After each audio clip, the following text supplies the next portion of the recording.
So this next topic is going to be about Anthony Edwards because after his struggle against the Celtics in a game that the Timberwolves lost, he had 15 points, 5 for 16, 2 for 9 from 3. He said post-game, it's not how I want to play when talking about double teams, of course. I'm only 23. I don't want to just be passing the ball all night, but the way they're guarding me, I think I have to. And then he also proceeded to say, I'm wired to score the ball. Now, Riv, how do you feel about this? Being an avid supporter of double teams and the way that defense is played in the modern NBA and how they hone in on stars to make games tough for them. How do you feel? That was a weird way to spin that. Listen, it was a tough quote to read. It really was. Like, at first, it caught me off guard. I do want to say the one thing I do like about Ant-Man is the fact that he is very open in his post games. I love somebody who doesn't care what the media thinks, is the same person going in, same person coming out the building. And that's one thing I do like about Ant-Man is the fact that he's very just, it feels like he's me if I was in an interview. Like, I'd curse. I'd probably just say whatever the fuck is on my mind. I wouldn't sit here and give you a political answer. No, I'm just going to keep it real with you. And that's one thing I do like. This was one of those moments where it's like, maybe you were too real. Like, double teams are very common for teams who have just won the one-on-one score, one dog. I mean, we see it a lot around the league, and I think it's just a weird quote to say, especially coming off a game where you saw a lot of the times he was seeing double teams, and it was a simple read just to a guy on the top of the key, simple read to a guy in the post, and either maybe he's seen it, didn't want to pass, or he just didn't, took a tough shot, and that's been an inconsistent thing, watching some film of him this morning where he's just, sometimes he can show you that he can make that next level read, and other times he chooses to be selfish. I don't know if that's like he said, it may be just a mental thing where he is wired to score, and he doesn't want to do that all the time. But when you are in that upper echelon of top guys in the league, Giannis has improved his playmaking. Luka is all-time as a playmaker. The Joker is all-time as a playmaker. Tatum has evolved into a great playmaker. SGA is not there yet, but he's like a transcendent scorer, so we don't really give a fuck. But guys like Steph was a great playmaker. LeBron, transcendent playmaker. Like, you get into that upper echelon tier by being kind of an all-around offensive machine. And I think that's the one thing holding Ant back right now. It's that next level of just being a more selfless creator, a guy who can read defenses, get past the simple or advanced reads, be a more consistent playmaker. And that's really the one thing that's holding him back, because I think the three ball has been falling this year for the most part. He's great at the rim. He's really explosive. He's athletic. He has a little bit of a bag work. The mid-range, he really loves to get to his spots. He's strong. He's physical. It's just that, dude, you're one of the best players in the league. You're going to see double teams. And that was one of the things that was holding me back from giving him, best two guard in the league, because I feel like as a two guard, you need that playmaking to your badge. And I feel like he's so far off from the top guy, in my opinion, as a playmaker. It's really hard to give him that notch. But I think this quote, I know it rubbed people the wrong way. It definitely rubbed me the wrong way at first. When you sit on it, you think on it, it's just like, he's honest. He's real. He says what's on his mind. I do think it was a little crazy to say, but at the same time, I don't even know. Like, it's just, I've never heard nobody say no shit like that before. So, Ant-Man, you got to get better at that. That's just something you have to improve on your game, especially with this team. I don't want to make it just an Ant-Man thing, because I do think this team has legit holes on the offensive end. A couple black holes on the team. One of your favorite players of all time, Jaden McDaniels, is one of those guys. I thought you were talking about Julius Randle. He had a good game, though, last game. That's why I can't really... He did play well. He played really well, and that's one of those things I said about Julius in New York. That's a matchup he can exploit in Boston. He's a lot more physical than them players. He's a big. If he gets into that bully ball mode, he can do that. But, this team also isn't the best fit. But maybe... Ant-Man isn't going to be one of those guys that's a great playmaker, but maybe you just have to find that to put next to him. But definitely something that rubbed me the wrong way for sure. Just something he needs to continue to work on, continue to improve his IQ on the offensive end, and just continue to get better at. I'll talk a little bit. Now, I've been very vocal about the offense for Minnesota being a strong concern for me. And I always decided to keep Anthony Edwards out because I understood that the problems that the offense were bigger than Anthony Edwards. Now, these last 10, we've really seen Anthony Edwards struggle, scoring 21 points a game, shooting 40% from the field, on 9 attempts from 3, shooting 36%, which still isn't bad.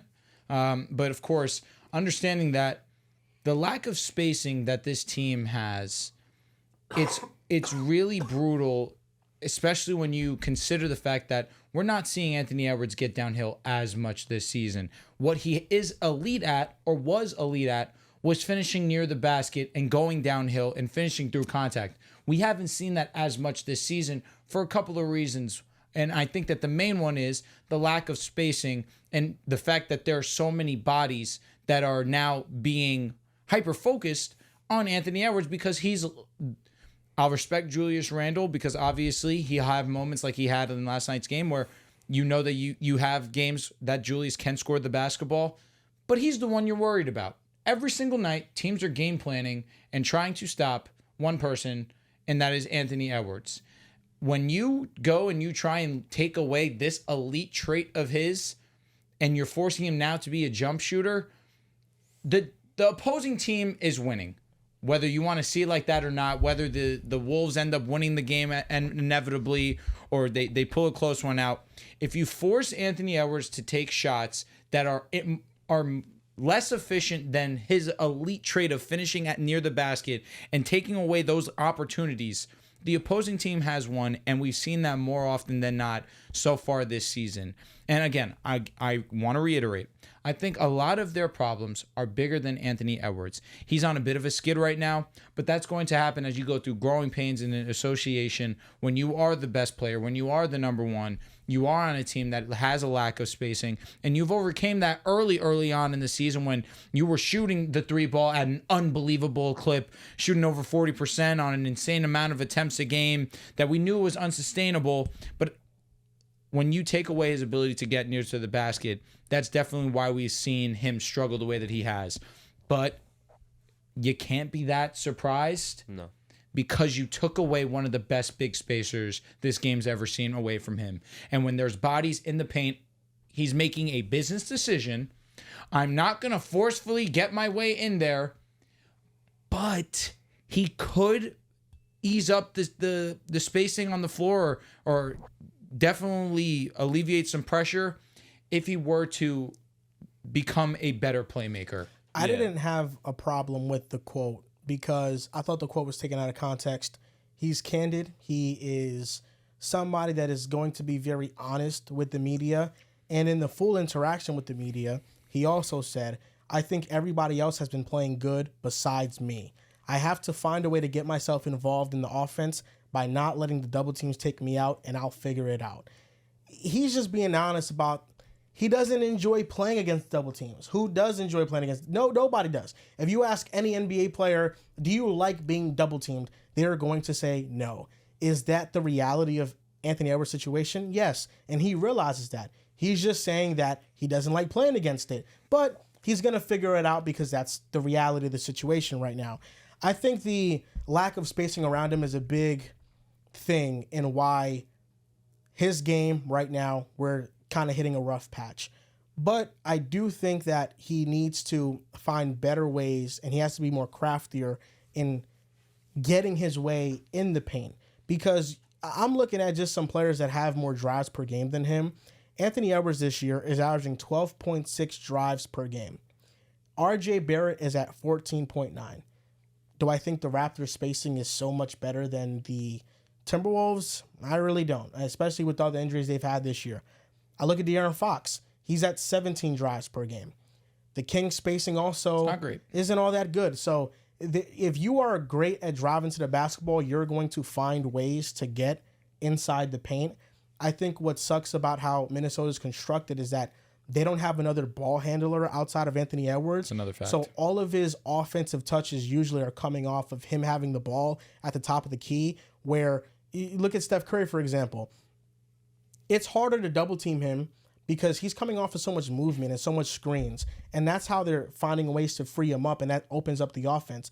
In moments where we see Steph Curry have the ball at the top of the key and they just send two and they get the ball out of his hands, it's really hard to score that way and to make much of an impact. So it's on the coaching staff to find more creative ways to get Anthony Edwards involved.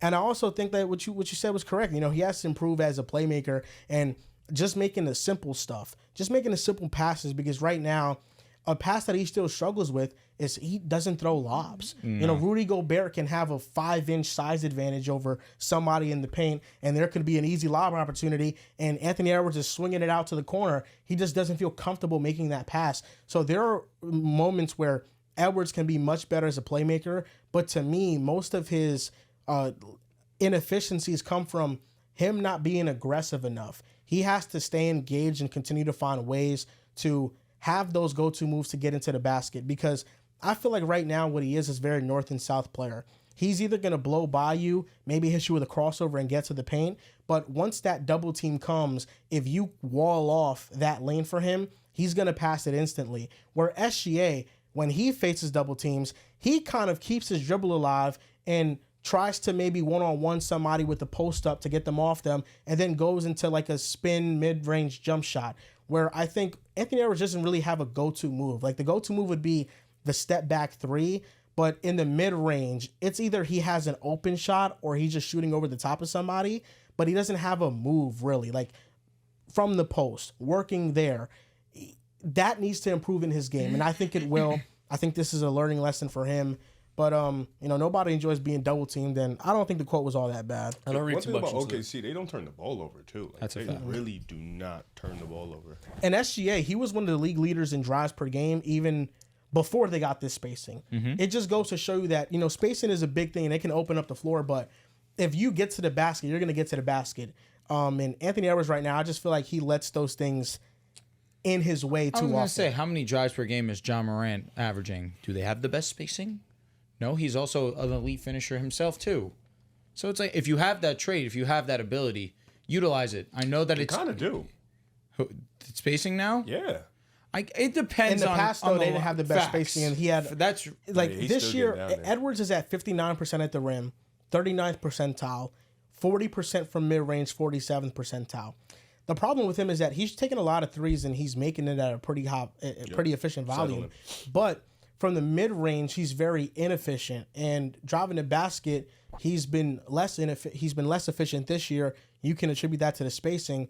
He just needs to be more efficient in all areas of the court, so those shots are better shots for him. with you. That's fair. You gonna ever talk? I don't read too much into the quote, quite honestly. I think the biggest issue of the Timberwolves have a lot of bad offensive players in their starting lineup. And Name them. Just name them. Rudy Gobert, Jaden McDaniels, and Mike Conley at 37 doesn't really have the same spark. So He's passed first. He's ass. yeah. So when you have, it's not really a Julius Randle or Anthony Edwards issue to me, but rather there's such little shot creation that when you take out Rudy Gobert and you put in Naz Reid and you put Dante DiVincenzo into Mike Conley's spot, their offensive rating, or their points per 100 possessions goes from 105, which is pretty bad, to 130. And I just think that Chris Finch at times can do a better job matching the lineups and just finding ways, new creative ways to get the most out of their offense while still maintaining that defensive tone that they want to set. And then I think on top of those few things, Anthony Edwards is 23. I mean, you can nitpick some parts of his game, but I don't really think it's an Ant-Man issue. I really just think that their rotation is so many different guys they've committed to, either through the draft or they're spending a lot of money on, that at the end of the day, they only have like 3 or 4 established rotation players. I'd argue that him not being a playmaker is an issue, for the sole fact that he is their primary ball handler. Yeah. That is it. It is not his fault the team does not have another reliable ball handler. That being said, he needs to be a better playmaker because of this.